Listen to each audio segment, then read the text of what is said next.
สบายดี FC ที่เคารพและท่านผู้ชมที่หักแพง FC ของบ่าวน้อย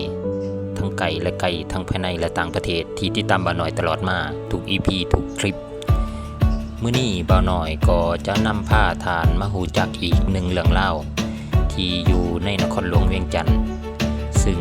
เป็นซีซั่นหนึ่งเป็นโสมหน้าโสมตาให้กับนครหลวงเวียงจันทน์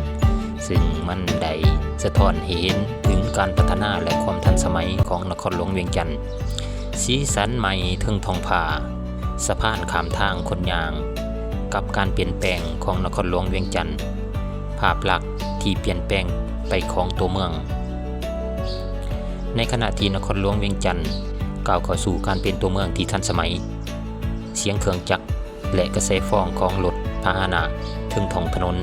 กลายเป็นจังหวะชีวิตที่บ่เคยหยุดยั้งท่ามกลางการขยายตัวของเส้นทางและจำนวนประชากรสิ่งก่อสร้างหนึ่งที่โดดเด่นขึ้นมาบนพื้นถนนและกลายเป็นสัญลักษณ์แห่งความปลอดภัยนั่นก็คือสะพานข้ามทางคนยางความจำเป็นในยุคแห่งการพัฒนาเมื่อก่อนการข้ามทางในเวียงจันทน์อาจเป็นเรื่องง่ายดายแต่ในปัจจุบันถนนสายหลักเส้นถนนไกรสอนพรหมวิหารและถนน3 สิงหาได้กลายเป็นเส้นทางสายเลือดใหญ่ที่รถแล่นผ่านตลอด24 ชั่วโมงความปลอดภัยสะพานข้ามทางบ่แม่นแต่เพียงแต่เหล็กหรือเบตงเท่านั้นแต่แม่นเขตปลอดภัยที่แยกคนย่างออกจากความเสี่ยงถึงท้องถนน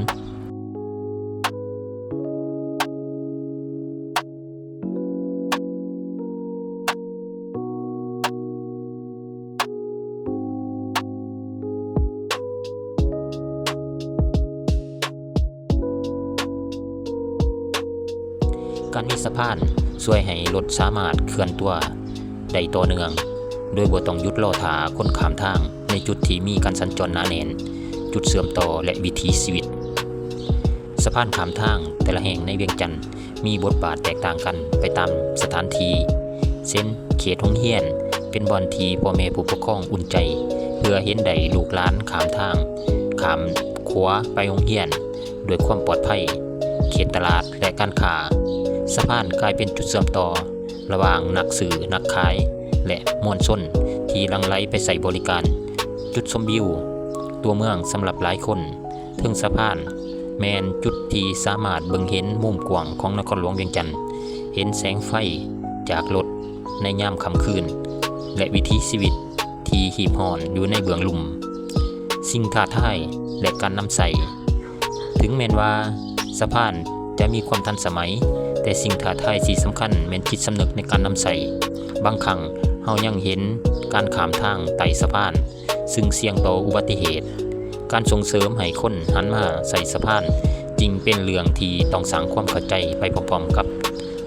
กันกับการพัฒนาพื้นฐานโครงสร้างนอกจากนั้นการออกแบบสะพานในปัจจุบันยังเริ่มให้ความสำคัญต่อความสวยงามการประดับประดาไฟการออกแบบให้มีความโดดเด่นเป็นเอกลักษณ์เล่าๆเพื่อให้กลมกลืนกับการพัฒนาและวัฒนธรรมของศาสตร์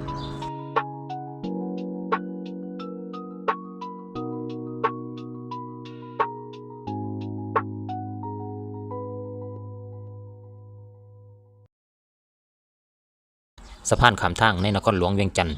เปรียบเหมือนคันไดที่พาพวกเฮาก้าวผ่านความวุ่นวายมันบ่เพียงแต่ช่วยให้เฮาถึงอีกฝั่งของถนนอย่างสะดวกสวัสดิภาพแต่ภาพสะท้อนให้เห็นถึงการเป็นตัวเมืองที่มีความทันสมัยที่ใส่ใจคุณภาพชีวิตและความปลอดภัยของพลเมืองข้ามทางถึงสะพานเพื่อชีวิตที่ปลอดภัย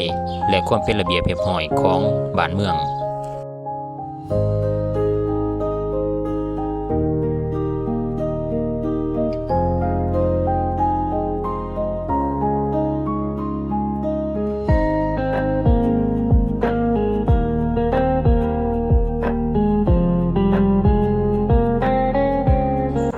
การที่นักเรียนหันมาใส่ขัวข้ามทางหรือสะพานลอยแทนการย่างตัดหน้ารถตามถนนแม้นเป็นการสร้างพฤติกรรมที่ดีและมีประโยชน์หลายอย่าง 1. ด้านความปลอดภัยส่วนตัวลดผ่อนอุบัติเหตุเป็นการแยกเส้นทางย่างและเส้นทางรถออกจากกันอย่างเด็ดขาดเฮ็ดให้ลดผ่อนความเสี่ยงที่จะเกิดรถต่ำหรือปะทะ กับรถที่กำลังแล่นด้วยความไวความสบายใจนักเรียนบ่ต้องคอยท่าจังหวะรถว่างหรือย่านกลัวในเวลาข้ามทางโดยเฉพาะในชั่วโมงที่เร่งด่วน 2. ด้านการสัญจรและสังคมลดผ่อนการติดขัดเมื่อนักเรียนบ่ย่างตัดหน้ารถกระแสการจอดก็สามารถเคลื่อนตัวได้อย่างต่อเนื่องบ่ต้องมีการเบรกรถกระทันหันซึ่งสาเหตุหนึ่งของการจราจรที่ติดขัดสร้างระเบียบวินัย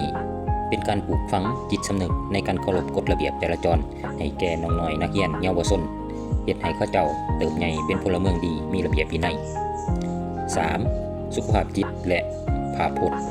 ลดผ่อนความเข่งตึงทั้งตัวนักเรียนเองและผู้ปกครองรวมไปถึงผู้ขับขี่จะมีความรู้สึกปลอดภัยและบ่มีความกังวลใจเวลาเดินทางผ่านเขตโรงเรียน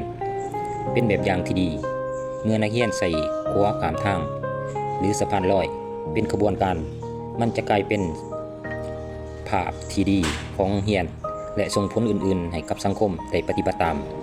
การใส่รั้วข้ามทางบ่เพียงแต่ช่วยรักษาชีวิตของนักเรียนเท่านั้นแต่ยังเป็นการรักษาความเป็นระเบียบเรียบร้อยของสังคมอีกด้วย